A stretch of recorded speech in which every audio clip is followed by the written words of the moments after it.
오늘 로마서 11장 1절부터 10절까지 완악한 자인가 남은 자인가 라는 제목으로 하나님 말씀 함께 증거하겠습니다. 완악한 자인가 남은 자인가, 과연 나는 어느 쪽인가? 우리 이런 질문 속에서 오늘 말씀을 함께 나누도록 하겠습니다. 하나님은요, 택하신 자들을 믿음을 통해서 구원하십니다. 하지만 하나님의 복음을 거부하는 것은 하나님의 책임이 아니고 우리의 책임입니다. 유대인들이 그리스도를 믿지 않은 것은 하나님이 택하지 않으셨다는 이유보다 바로 그들이 믿지 않은 그들의 책임입니다. 자, 그렇다면 하나님께서 이스라엘을 버리셨는가라는 질문이 생기는 거예요. 왜냐하면 이스라엘은 하나님이 택하신 민족입니다. 또 하나님께서 그들에게 율법을 주시고 또 언약도 주시고 또 많은 것들을 주셨잖아요. 그 하나님의 그 택하신 자기 백성을 하나님이 버리셨는가라는 질문이 남아요. 하나님은 아브라함과 이삭과 야곱의 하나님이죠. 또 다윗에게, 또 수많은 구약의 이스라엘 사람들에게 하나님의 구원의 약속을 주셨습니다. 그런데 지금 대부분이 예수님을 믿지 않아요. 그러면 하나님은 왜 이스라엘 구원하지 않으시는가? 저들을 보니까 하나님이 완전히 버리신 건가? 이런 의문이 생깁니다. 우리가 그렇게 복음을 전해도 이 돌아오지 않는 사람들이 있죠. 믿지 않는 사람도 있거든요. 가족도 있을 수 있고 또 이웃도 있을 수 있고. 그렇게 복음을 전해도 믿음을 받아들이지 않는 사람들이 있습니다. 도대체 왜 그들은 안 믿을까요? 이런 질문들 항상 생깁니다. 이방인들도 마찬가지예요. 그렇게 복음을 전하고 또 이방인들이 받지 못했던 이스라엘 사람들은 놀라운 축복도 있는데, 율법도 있고 언약도 있고 메시아에 대한 약속도 있고, 그렇게 기다렸던 메시아가 왔는데도 불구하고 그들은 왜 믿지 않았을까요? 하나님이 그들을 버리셨기 때문이었을까요? 사도 바울은 분명히 이야기합니다. 그렇지 않다는 거예요. 그래서 사도 바울은 하나님이 이스라엘을 버리지 않으셨다는 증거로 4가지 이유를 밝혀요. 자, 우리 첫 번째, 하나님은 이스라엘을 버리지 않으셨습니다. 왜냐하면 모든 사람이 이스라엘을 믿지 않은 것은 아니기 때문에 그래요. 대다수는 믿지 않았지만 있었거든요. 니고데모 같은 사람도 있었잖아요. 이런 우리가 믿지 않는 이스라엘 사람들을 보면서 야, 하나님이 저들을 버리신 것 아닌가, 택하지 않으신 것 아닌가, 이런 생각도 있을 수 있잖아요. 근데 사도 바울은 하나님은 그들을 버리신 것이 아니라고 합니다. 그 첫 번째 증거로 자신도 유대인이었다는 거예요. 1절 보세요. 그러므로 내가 말하노니 하나님이 자기 백성을 버리셨느니라? 그럴 수 없느니라. 나도 이스라엘인이요 아브라함의 씨의 난 자요 베냐민 지파라. 바울이 먼저 하나님이 자기 백성을 버리셨느냐라고 질문하고 그럴 수 없다고 분명히 대답합니다. 하나님이 이스라엘을 버리지 않으셨다는 증거로 자신도 유대인이라는 거예요. 야, 나도 이스라엘 사람이야. 하나님이 모든 사람 이스라엘 버렸다면 나도 버렸을 거 아닙니까? 그렇죠? 그래, 나도 이스라엘이야. 나는 아브라함의 후손이고 베냐민 지파야. 게다가 나는 그리스도를 핍박했던 사람이에요. 하나님이 나 같은 사람도 은혜 베푸시고 나 같은 사람들 구원하셔서 더 나아가 이방인의 사도가 되게 하셨는데 하나님이 모든 사람 이스라엘을 버리신 것 아니라는 거예요. 나를 보라는 거예요. 자, 그렇다면 나도 구원받았다면 구원받지 못할 사람이 있겠냐는 질문입니다. 여러분, 우리 찬송가 나 같은 죄인 살려신 아시죠? 존 뉴턴이라는 사람이 지은 찬송가입니다.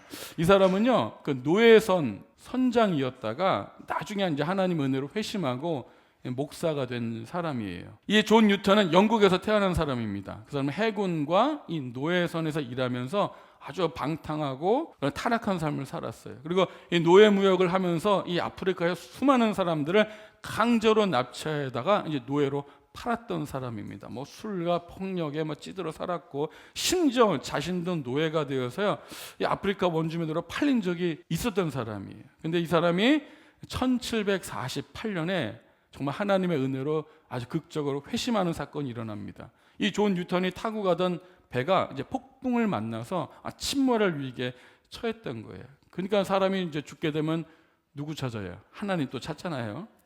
절망 속에 하나님을 찾고 간절히 기도하면서 회개했습니다. 근데 정말 기적적으로 살아난 후에 이 사건을 계기로 그가 이제 복음을 받아들이고 회심하게 되어집니다. 그런데 회심한 후에도 한동안은 이 노예무역을 멈추지 않고 계속 했던 거예요. 예수 믿었다고 확 바뀌지 않는 경우 있잖아요. 그런데 결코 이 노예 무역하는 것이 하나님 앞에서 큰 죄라는 사실을 점차 깨닫게 되고 나중에는 완전히 포기하게 되어집니다. 그리고 그가 신학을 공부하고 1745년도에 이제 목사가 되어서 이제 하나님을 전하는 삶을 살게 되고, 나아가서는 나중에는요 이 노예제를 폐지하는 운동을 위해서 평생을 헌신하게 돼요. 그리고 지은 찬송가가 나 같은 죄인 살리신입니다. 이 곡은 자신이 과거에 얼마나 끔찍한 죄인이었는지, 또한 하나님의 은혜가 얼마나 크고 놀라운 것인지를 그가 이제 신앙 고백적으로 지은 찬송가예요.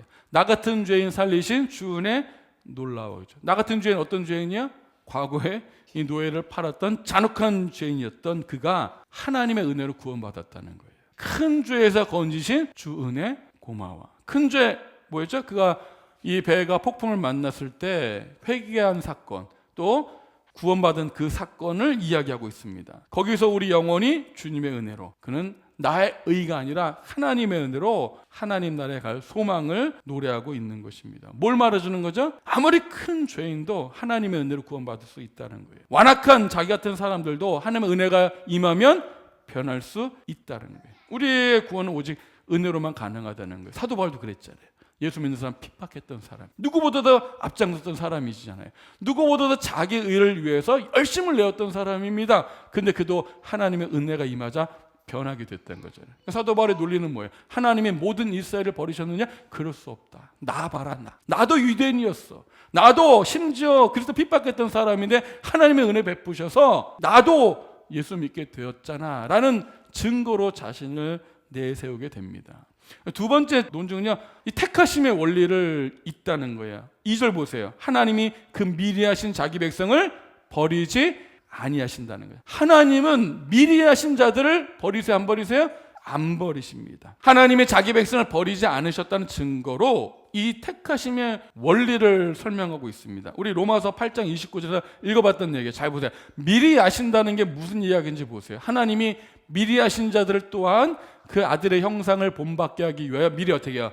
정하셨으니, 미리 하신 자들을 미리 정하시고, 이는 그로 많은 형제 중에서 맏아들이 되게 하려 하심이니라. 또 미리 정하신 그들을 또한 부르시고, 부르신 그들을 또한 의롭다 하시고, 의롭다 하신 그들을 또한 영어롭게 하셨느니라. 아멘. 그러니까 하나님은 미리 하신 자들을 어떻게 해요? 미리 정하시고, 미리 정하시는 그들 어떻게 해요? 부르시고, 부르신 그들 어떻게 해요? 의롭다 하시고, 의롭다 하신 그들 어떻게 해요? 영어롭게 하신다 그랬죠. 그러니까 하나님이 미리 하신 자기 백성들을 버리시겠다는 거예요. 버리지 않는다는 거죠. 하나님은 이 유대인들을 그의 백성이 되도록 미리 정하셨기 때문에 그들을 버리지 않으신다는 거예요. 세 번째 증거로요, 오늘 제일 중요한 단어입니다. 남은 자들이 있다는 거예요. 2절부터 4절 보세요. 너희가 성경이 엘리야를 가리켜 말한 것을 알지 못하느냐? 그가 이스라엘을 하나님께 고발하되 주여 그들이 주의 선지자들을 죽였으며 주의 제단들을 헐어버렸고 나만 남았는데 내 목숨도 찾나이다 하니 그에게 하신 대답이 무엇이냐? 내가 나를 위하여 바알에게 무릎을 꿇지 아니한 사람 7,000명을 남겨두었다 하셨으니, 이 사도 바울이 지금 엘리야를 인용하면서 남은 자들이 있다는 것을 증거하고 있습니다. 여러분들 엘리야 이야기 아시죠? 이 아합 왕 시대에 이 아합의 이제 이세벨하고 결혼했잖아요. 이세벨은 바알과 아사라의 아주 신실한 우상 숭배자였습니다. 그가 결혼할 때 바알 선지자 450명, 아세라 선지자 400명, 850명의 이 선지자들을 데리고 왔어요. 근데 이 엘리야가 바알과 아사라 850명과 대결을 하기 위해서 초청합니다. 그런데 그때 바알 선지자 450명이 올라와서 엘리야와 대결을 해요. 그래서 대결을 해서 어떻게 엘리야가 이기죠? 그리고 450명의 바알 선지자를 죽입니다. 그 바알 선지자 450명을 죽인 것을 계기로 이세벨이 분노해서 내가 엘리야를 죽이겠다는 거예요. 그러니까 엘리야는 어떻게 했습니까? 그 위협 앞에서 크게 낙심하고 광야로 도망가요. 그리고 하나님께 기도합니다. 죽고 싶습니다. 엄청난 은혜를 했지만 그도 절망과 낙심 가운데 빠지게 되는 거예요. 그리고 이 이스라엘 보니까 다 바알과 우상숭배자인 거예요. 마치 어떤 거예요? 자기만 신앙을 지키고 있는 것처럼 그렇게 느꼈던 거죠. 그것을 가지고 하나님께 호소하는 장면입니다. 그가 대답하되, 엘리야입니다. 내가 만군하는 여호와께 열심히 유별하오니, 나는 이렇게 하나님 열심히 믿고 있다는 거야. 나만. 이는 이스라엘 자손이 주의 언약을 버리고 주의 자단을 헐며 칼로 주의 선지자를 죽였으며 오직 누구만 남았어요?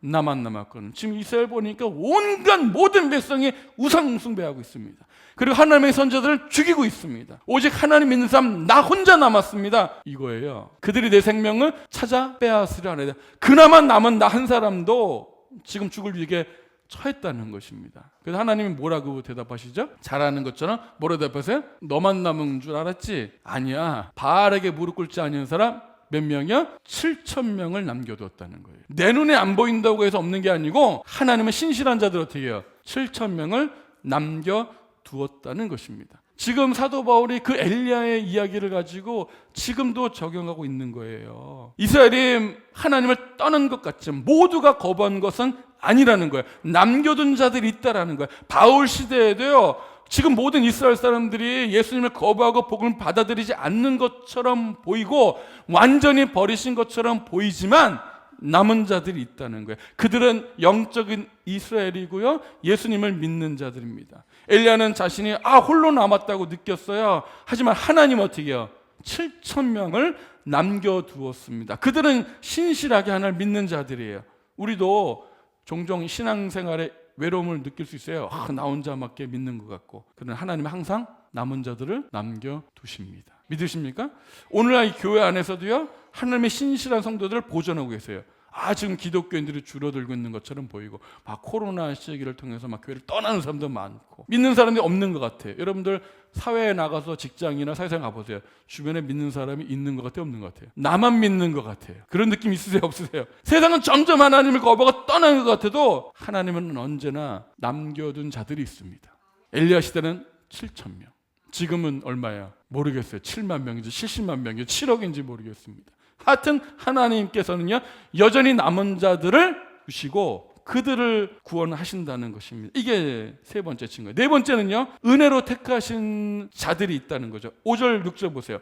그런지 이와 같이 지금도 은혜를 택하심을 따라 남은 자가 있느니라. 만일 은혜로 된 것이면 행위로 말미암지 않음이니 그렇지 않으면 은혜가 은혜되지 못하느니라. 하나님은 우리 행위가 아니라 언제나 은혜로 그들을 구원하신다는 거예요. 이게 네 번째인 거예요.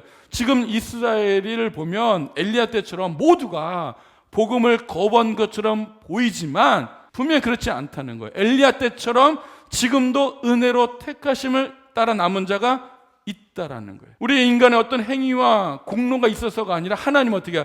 은혜로 택하시고 구원하시기 때문에 언제나 어떻게 해요? 신실한 믿음의 사람들이 있다는 거예요. 자기를 세우고 뭔가 지금 하나님을 믿지 않는 것처럼 보이고 하나님을 거부하는 것처럼 보이지만 하나님은 은혜로 그들을 택하시고 구원하시는다, 이렇게 이야기하고 있습니다. 그래서 바울의 자신의 경우도 마찬가지고 엘리야 때 남은 자도 마찬가지고 지금도 마찬가지로 항상 남은 자들이 있습니다. 그들 어떤 사람들이에요?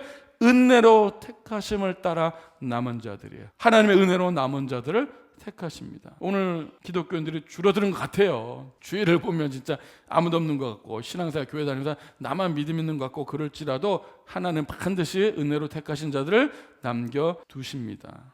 지금도 막 교회를 떠나서 막 산이고 들이고 바다로 가도 우리 남은 자들은 지금 뭐하고 있어요? 여기서 예배 드리고 있잖아요. 감사하죠?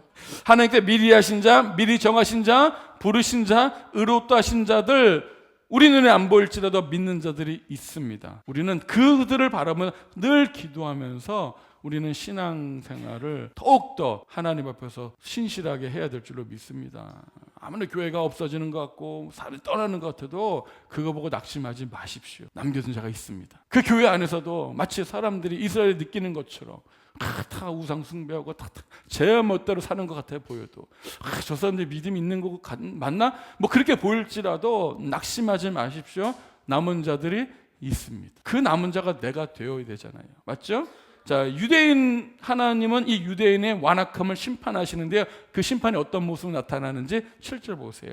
그런즉 어떠하냐? 이스라엘이 구하는 것을 얻지 못하고 오직 택하심을 입은 자가 얻었고 그 남은 자들은 우둔하여졌느냐. 여기서 남은 자들은 지금까지 말씀드렸던 남은 자들이 아니에요. 이 남은 자들 때 그 남은 자들을 제외한 나머지들이에요. 그러니까 하나님께서는요, 택하심을 통해서 은혜로 구원하신 사람들이 있고요, 그렇지 못한 남은 자들은 어떻게 됐다는 거예요? 마음이 우둔해졌다는 거예요. 자, 이스라엘이라 해서 모두 다 의롭다함을 얻는 게 아닙니다. 오직 택하심을 입은 자들만이 영적 이스라엘이고 남은 자들입니다. 근데 로마서 9장 6절 한번 볼게요. 그러나 하나님의 말씀이 폐하여진 것 같지 않도다. 이스라엘에서 난 그들이 다 이스라엘이 아니요. 혈통적 이스라엘이라고 해서 모두 다 하나님의 의롭다함을 받는 게 아니에요. 대다수가 거부합니다. 그러나 그들 중에서 소수, 아주 극히 일부지만 그들은 하나님의 택하심을 따라서 의롭다함을 받는다는 거예요. 그들이 진짜 참 이스라엘인이고요, 영적 이스라엘이라고 이야기하고 있습니다. 유대인들도 여기 보면 의를 구하는 그것을 얻지 못했다 그랬죠. 구한다는 것은요, 열심히 어떤 걸 찾는 거예요. 그 유대인들도 의를 세우려고 열심히 있었습니다. 하나님의 의를 구하려고 열심히 있었습니다. 그러나 그들은 그리스도를 통해서, 믿음을 통해서 주시는 하나님의 은혜, 그 선물로 의를 받으려고 하는 것이 아니고 어떻게 해요? 그걸 거부하고 자신의 노력으로, 자신의 공로로 의를 구하려고 했던 것입니다. 열심을 내어서 의를 이루려고 했지만 대부분은 의를 선물로 받기보다는 어떻게 해요? 내가 내 노력으로, 내 공로로 의를 얻으려고 했던 거예요. 하지만 소수의 사람들은 어떻게 해요? 하나님의 은혜를, 또 의를 선물로 받아들였습니다. 그래서 여기 뭐예요? 자신의 공로로 의를 얻으려고 했던 그 사람들은 어떻게 됩니까? 모두 다 우둔해졌다는 거예요. 여기 우둔해졌다는 말은요, 우리 쉬운 말로 완악해졌다, 완고해졌다입니다. 하나님의 은혜 복음을 거부한 이 유대인들의 이 교만에 대한 심판이 뭐예요? 완악함입니다. 잘 들어보세요. 하나님은 언제나 이스라엘 백성들을 이런 원리로 대하셨어요.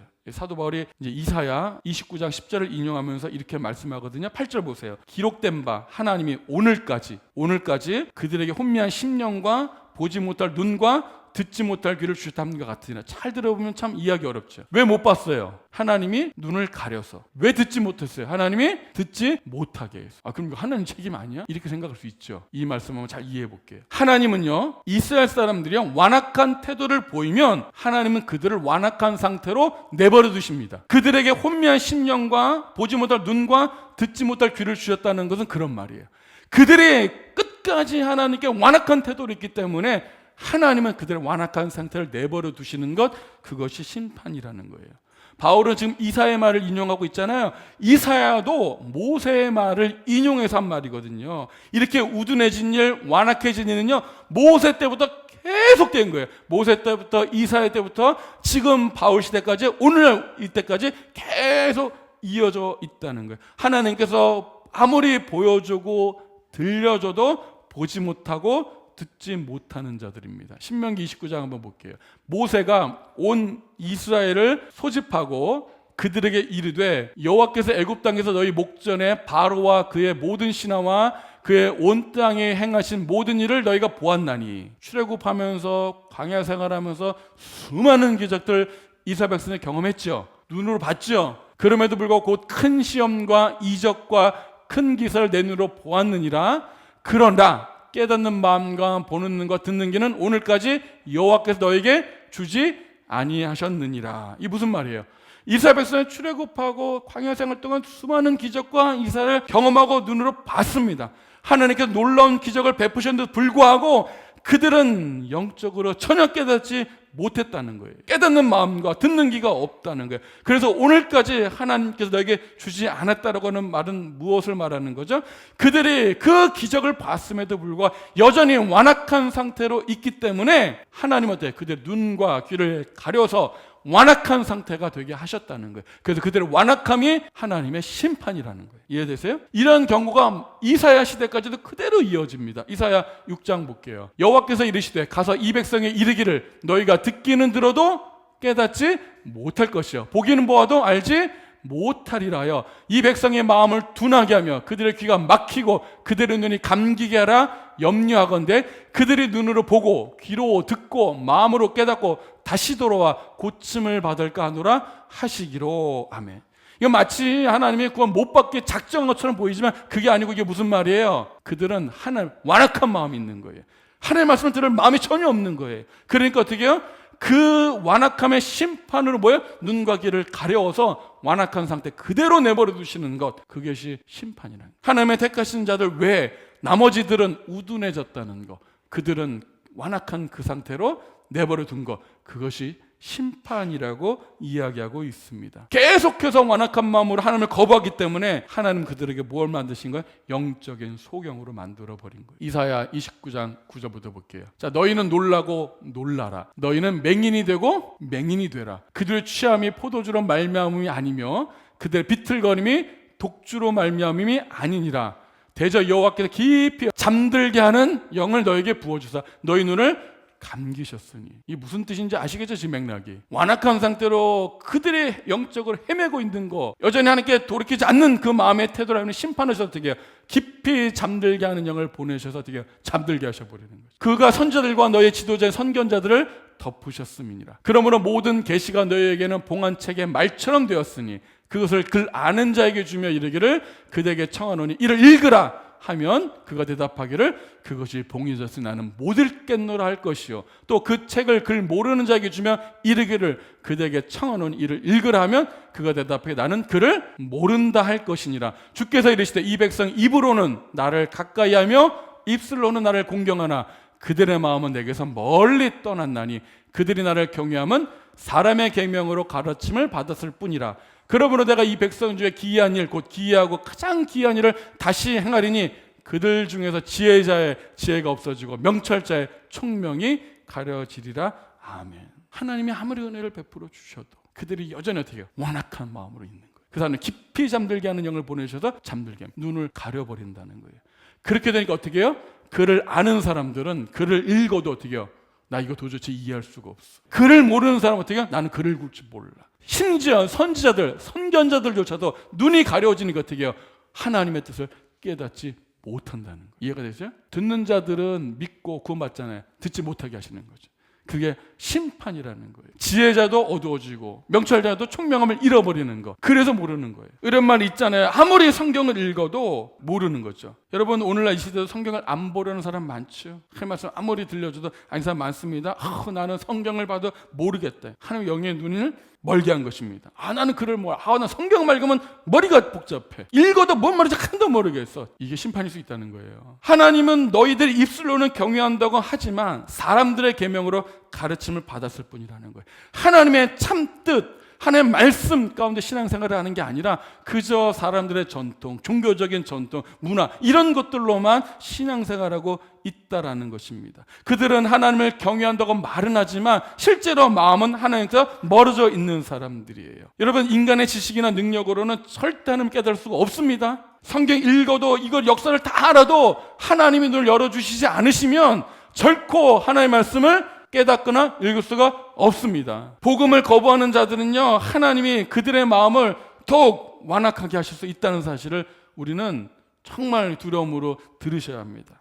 예배하고 말씀을 들어도 변화되지 않는다면 우리는 영적 소경 상태에 있지 않은지 점검해야 합니다. 성경을 읽어도 깨달음이 없습니다. 말씀을 들어도 깨달음이 없습니다. 내가 영적 소경이 된 것은 아닌지 심각하게 우리 들어야 합니다. 하나님께 겸손하게 기도하면서요 은혜를 구하세요. 하나님 지혜와 결정을 보내주셔서 마음을 열어주시고 들리게 하시고 눈이 띄게 하여 주옵소서. 기도하시기 바랍니다. 이스라엘 백성은요 하나님을 입술로만 섬겼습니다. 그러나 마음으로는 멀어져 있었어요. 우리 신앙생활이 단순한 어떤 종교적 의식이나 의무가 아니라 정말 하나님을 향한 진실한 경외가 있기를 축복해요. 단순히 습관적으로 교회 나오고 예배 드리고 그런다고 되는 것이 아닙니다. 예배를 드려도 말씀을 들어도 말씀을 읽어도 하나님과 멀리 있다면 신앙은 형식적인 신앙으로 빠질 수밖에 없어요. 그래서 지금 이 말씀을 통해서 외적인 이 신앙, 외식하는 이 신앙을 책망하고 있는 것입니다. 자, 그럼 모세 때도 이사야 때도 계속되었잖아요. 예수님 시대도 마찬가지예요. 마태복음 13장 14절 볼게요. 이사야 예언이 그들에게 이루어졌으니 일렀으되 너희가 듣기는 들어도 깨닫지 못할 것이요 보기는 보아도 알지 못하리라. 이 백성들의 마음이 완악하여져서 그 귀는 듣기에 둔하고 눈은 감았으니 이는 눈으로 보고 귀로 듣고 마음으로 깨달아 돌이켜 내가 고침을 받을까 두려움이라 하였느니라. 아멘. 그러나 너희 눈은 봄으로 너희 귀는 들음으로 복이 있도다. 아멘. 예수님이 유대인들이 메시아를 거부한 이유가 그들의 완악함 때문이라는 거예요. 그들의 완악함 때문에 하나님께서 영적인 소경이 되게 하셨어요. 눈을 가리게 하시고 귀를 닫으셨다는 거예요.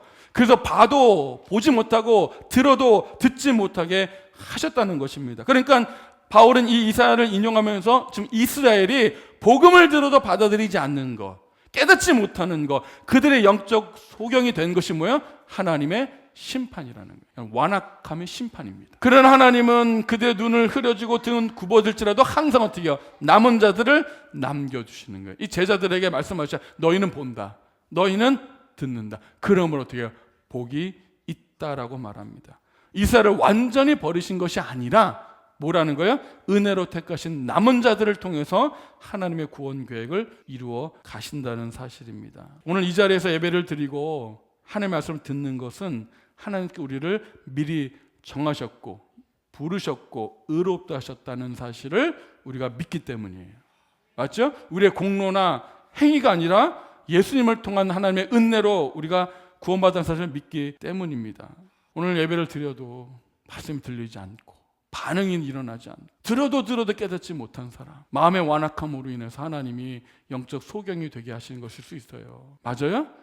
교회를 오래 다녀도 전혀 들리지 않습니다. 깨닫지 못합니다. 하나님이 깊이 잠드는 영을 잠을 자게 만들고 눈을 가리고 듣지 못하게 하는 그 자체가 심판일 수 있습니다. 하나님 아무리 말씀하셔도 나의 완악함으로 말씀을 거부하고 밀어내는 거잖아요. 그 완악함이 심판이에요. 완악한 그 자체를 내버려 두시는 거 맞습니까? 오늘 하나님의 은혜 앞에서 겸손하게 회개하고 돌이키기를 주의 이름 축복합니다. 오늘 수많은 사람들이 총명이 어두워지고요, 이 무지함으로 마음이 굳어져요. 그것이 하나님의 생명에 떠났다는 증거입니다. 에베소서 4장 17절 보세요. 그러므로 내가 이것을 말하며 주 안에 증언하노니 이제부터 너희는 이방인이 그 마음에 허망한 것으로 행한 같이 행하지 말라. 그들의 총명이 어떻게 해요? 어두워지고 그들이 가운데 있는 무지함과 그들의 마음이 굳어짐으로 말미암아 하나님의 생명에서 떠나 있도다. 교회를 오래 다녀도요, 이런 사람도 있다는 거예요. 그 마음이 완악한 상태로 계속 다니기 때문에 어떻게 해요? 총명이 어두워지고 무지함 가운데 있습니다.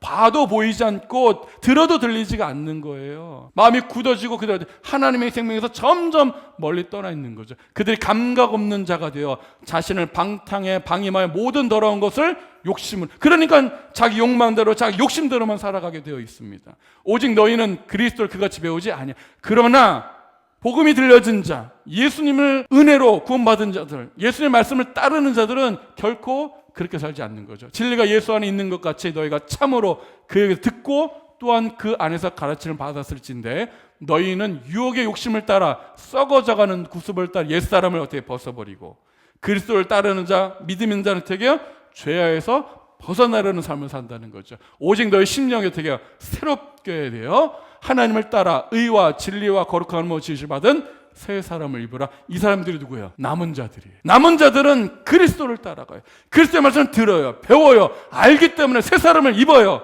죄악의 습관들을 버리고 하나님의 거룩함을 따라 살아가는 방향이 있습니다. 그게 남은 자들이에요. 오늘날 교회 다니면서도요, 복음이 들리지 않는 사람들이 있습니다. 이 자리에도 있을 수 있어요. 복음을 들려도 들리지 않는 사람이 있습니다. 예배는 드리지만 하나님의 은혜에 감격이 되지 않는 사람들이 있습니다. 유대인들처럼 내 의나 내 공로, 내 의지만 추구하는 사람들이 있습니다. 신앙이 형식적으로 전락한 사람들이 있습니다. 복음에 반응하지 않습니다. 눈이 가려져 있고 귀가 닫혀져 있습니다. 그런 사람들은 마음이 허망해지고 하나님의 진리를 무시하고 세상의 가치관을 따라가게 돼 있어요. 영적으로 눈이 멀어 점점 총명함을 잃어가고 하나님의 생명에서 떠나갈 수 있습니다. 감각이 무뎌집니다. 죄를 죄로 여기지 않습니다. 내 욕심과 욕망을 따라 살아가게 되어집니다. 맞죠? 그들이 완악한 자들이에요. 그래서 남은 자들은 어떻게 해요? 복음이 들려지고 그리스도를 따라 배웁니다. 옛사람은 습관들을 벗어버리고 새 사람을 입고 마음이 새롭게 되어서 하나님의 의를 따라가려고 합니다. 정리하면 이스라엘이 완악함으로 하나님은 그들을 이 영적 소경으로 만들 것이라는 이 모세 경고는 어때요? 이사야 시대도 이어졌고 예수님 시대도 이어졌고 바울 시대 지금까지 이어졌고 오늘날 2000년도 살아가는 이 시대까지도 이어지고 있습니다. 맞죠? 그러므로 이스라엘의 눈이 가리워져서 보지 못하는 것은 그들의 완악함에 대한 하나님의 보응이에요. 9절 10절 볼게요. 또 다윗이 이르되 그들의 밥상이 올무와 덫과 거치는 것과 보응이 되게 하시옵고 그들의 눈은 흐려보지 못하고 그들의 등은 항상 굳게 하옵소서 하였느니라. 아멘. 바울은 이스라엘 백성들이요 복음을 거부한 결과 심판받는 것이라고 이야기하고 있어요. 이 시편 69편을 인용한 거예요. 밥상은 뭐죠? 이스라엘 받은 축복이에요. 율법, 언약 이런 것들에. 그런데 그 오히려 축복들이 그들에게 어떻게 해요? 올무와 덫이 되는 거예요. 거치는 것이 되었습니다. 그래서 완악한 상태에 뭐예요? 자기만 구하게 되었습니다. 하나님의 은혜를 거부해요. 그래서 어떻게 해요? 보응 곧 저주가 되었다는 것입니다. 오늘 여기 교회 다니는 사람들이 그런 축복이 오히려 저주가 될 수 있어요. 왜 그렇죠? 교회를 안 다니면요 아예 믿음이 없다는 사람이 인식하고 누군가 복음이라도 전해요. 교회 다니는 사람들은요 복음 안 전해요. 왜? 이미 믿음이 있다고 생각하니까. 교회 다니는 사람한테 예수 믿으세요 이렇게 하나요? 안 하잖아요. 근데 예수 안 믿는 사람이 있어요 없어요? 있을 수 있다는 거예요. 그러니까 그게 오히려 거친 도는 거죠. 내가 하는 이 외적인 신앙생활이 마치 참 믿음인 것처럼 착각하고 살아 복음을 받아들이지 않는 사람이 있다는 거예요. 하나님의 은혜를 구하지 않는 것, 자기 의를 세우려고 열심을 내는 잘못된 길로 가는 사람도 있을 수 있다는 것입니다. 오히려 그렇게 이 축복들이 그들에게는 걸림돌이 되고 거치는 것이 되고 저주가 될 수 있는 거죠. 그래서 점점 되게 마음이 완악한 상태가 되는 거예요. 복음이 들려지지가 않습니다. 말씀이 들려지지가 않는 거예요. 나의 지식과 나의 경험들이 하나님의 복음을 새롭게 듣는 것을 방해하게 되는 것이 얼마든지 있을 수가 있습니다. 맞죠? 그 말씀 다 아는 거야. 뭐 나도 아는 거야. 뭐 이런 것들 있잖아요. 나도 다 해봤어. 뭐 이런 거잖아요. 안 들리는 것입니다. 새로운 게 없어. 하나님 말씀 그거 뭐 다 그런 거야. 뭐 복음이 복음대로 들려지지 않는 것입니다. 어느 순간 내 경험으로 내 시주가 판단하고 있습니다. 그게 마음이 완악한 상태예요. 하나님 어떻게? 점점 눈을 가리고 귀가 듣기고 말씀이 들려지지가 않아요. 성경을 봐도 나는 모르겠다. 말인데 피곤하다. 말이 안 들린다. 여러분 그게 심판의 상태예요. 오늘 바울은 분명히 이야기하고 있습니다. 그래서 이스라엘은 복음을 받아들일 기회를 가졌지만 거부했기 때문에 하나님은 그들의 영적인 눈을 멀게 하시는 심판을 내리신 거예요. 그래서 이 하나님 앞에서 자기중심적인 태도, 교만한 태도는요 그 스스로를 어떻게 완악하게 만듭니다. 하나님은 그들을 이 완악한 상태로 내버려 두셔서요 그 완악한 상태 그것이 하나님의 심판이라는 거예요. 여러분도 어떻습니까? 완악한 자입니까? 남은 자입니까? 유대인은 하나님의 의를 구하려고 열심을 다했지만 오히려 그 열심이 하나님의 은혜를 거부하고 스스로 완악해졌습니다. 참 아이러니한 말이죠. 이 완악함이 도대체 뭘까요?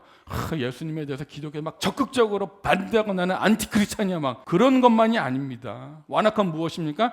하나님의 은혜로 의롭다움을 받고 이 구원 얻게 되는 복음을 들을 마음에 전혀 없는 마음의 상태, 완악함이에요. 완악한 사람은요 복음을 들을 때요 복음을 들어보려고 이해하지 않습니다. 잘 듣고 깨달으려고 하지 않습니다. 받아들이지가 않습니다. 그런 사람들이 완악한 사람들이에요. 이런 사람은 모세 시대, 이사야 시대, 예수님 시대, 바울 시대뿐만 아니라 오늘날도 여전히 우리를 향한 경고입니다. 하나님의 은혜와 긍휼을 의지하지 않고 그저 내 힘으로 내 노력으로 하나님께 나아가려는 사람들의 태도, 이게 뭐예요? 완악함입니다. 하나님을 의지하지 않고 내 힘으로 세상의 방법들을 타협하고 의지하고 살아가는 그 모든 것들이 다 이런 완악해진 마음입니다. 하나님에 대한 열심을 잃은 그 공로 때문에 오히려 자신의 노력과 이 공로로 인해서 얻은 성과로 인해서 따라온 이 교만 때문에 하나님의 은혜와 그를 의지하는 완악함이 있을 수 있다는 거예요. 교회 안에서요 막 교회를 잘하고 막 실력을 인정받고 뛰어나면요 오히려 그게 완악해진 상태로 가요.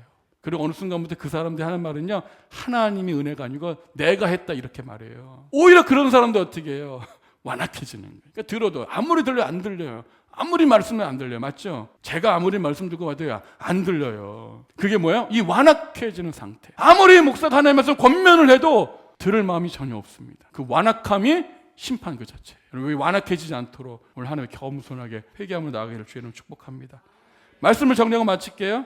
우리는 이 시대의 남은 자입니까? 완악한 자입니까? 하나님 미리 하시고 택하신 자들은 오늘도 여전히 남아 있습니다. 점점 세상은 악해지는 것 같고 기독교인의 수가 줄어드는 것 같아도 하나님은 남은 자들을 보존하고 계십니다. 막 코로나 시대 막 교회가 막 많이 문 닫고 많이 떠났다 그랬잖아요. 저는 하나님에게 탁탁 털어서 남은 자들만 남겨주셔서 여기 계신 분들은요 살아남은 자들, 남은 자들이에요. 우리 소나교회는요 아무리 털어도 남아 있어요. 다른 건 못해도 남는 거 하나는 잘해요. 맞아요. 그 남는 게 뭐예요? 하나님의 은혜예요. 맞죠? 우리 교회가 뭐 볼 게 있겠습니까? 뭐 목사가 뭐 설교를 잘해 뭐가 있어요? 엉망진창이에요. 주의를 받았다 엉망진창이에요. 맞아요. 저것들이 과연 예수 믿는 인간들인가? 그런데도 여기 남아 있잖아요. 하나님의 택하신 은혜를 입은 자들이에요. 맞습니까? 이렇게 생각하세요. 저 시험 들게 하는 저런 인간들 보고 시험 들지 마시고요. 이렇게 생각해 보세요. 저럼에도 내가 남아있구나. 내가 남은 자구나. 그렇게 생각해 주시기 바라요. 영적으로 무뎌지지 마십시오. 하나님은 말씀을 통해서 계속 은혜를 주시는데 이 말씀을 거부하는 사람들은요, 더 완악하게 만들어져 가요. 성령의 조명을 구하고 말씀을 온전히 깨닫고 겸손으로 나게 주시기를 축복합니다.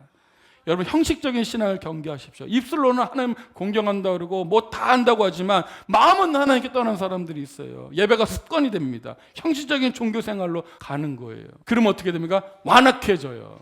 들리지가 않습니다. 자기의로 신앙생활합니다. 세 번째, 오늘 여러분 복음 앞에서 완악한 자입니까? 남은 자입니까? 스스로 물어보세요. 복음을 거부하는 교만한 사람이 아니라 은혜로 택하신 남은 자가 되시기를 축복합니다.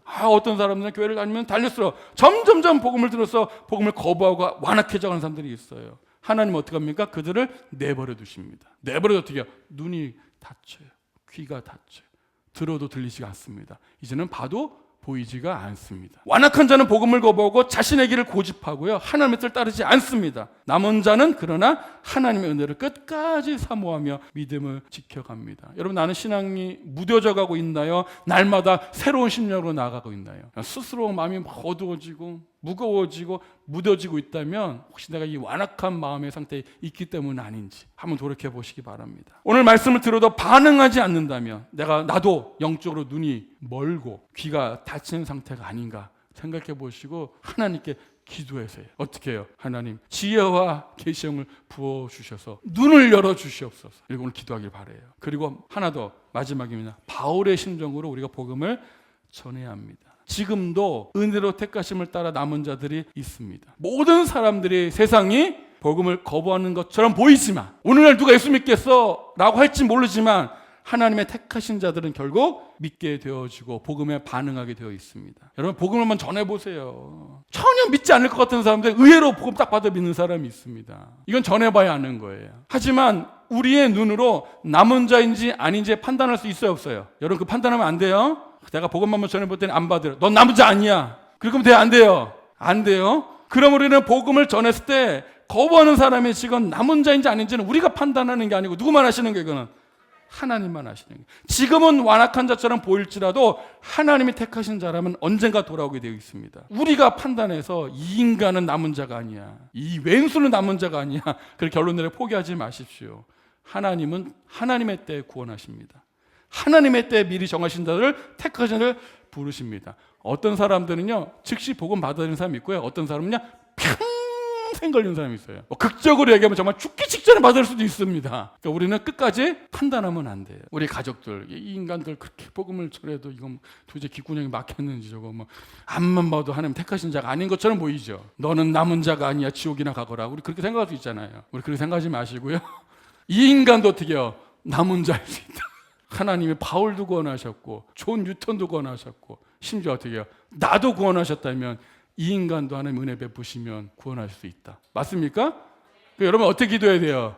하나님 지혜와 계시를 부어주셔서 눈이 열리게 해주시고 듣게 해주시옵소서. 여러분들 말씀을 복음을 전할 때도요, 내 지혜로 전하면 안 돼요. 내가 몇 마디 조금 전했다고 안 받으려고 너는 같은 거 대화가 안 돼. 아니에요. 말하면서 어떻게 해요? 하나님 지혜와 계시를 들리게 해주시고 보이게 해주옵소서. 끝까지 기도하시길 바란다. 포기하지 마십시오. 오늘 나는 복음 앞에서 어떻게 반응하고 있습니까? 하나님은 나를 남은 자로 부르셨다면 말씀이 들리고 반응하게 되어 있습니다. 그 은혜에 합당한 삶을 살아가게 되어 있습니다. 완악한 자는 끝까지 하나님을 거부하겠다. 하나님 점점 더 어떻게 완악한 상태로 내버려 두셔서 나중에는 들어도 들리지 않고 보여도 보이지 않는 그런 상태가 바로 심판 그 자체입니다. 저는 완악한 자가 아니라 은혜로 택하심을 받은 자, 남은 자로서 신실함으로 믿음을 지키시기를 주의 이름으로 축복합니다. 아멘.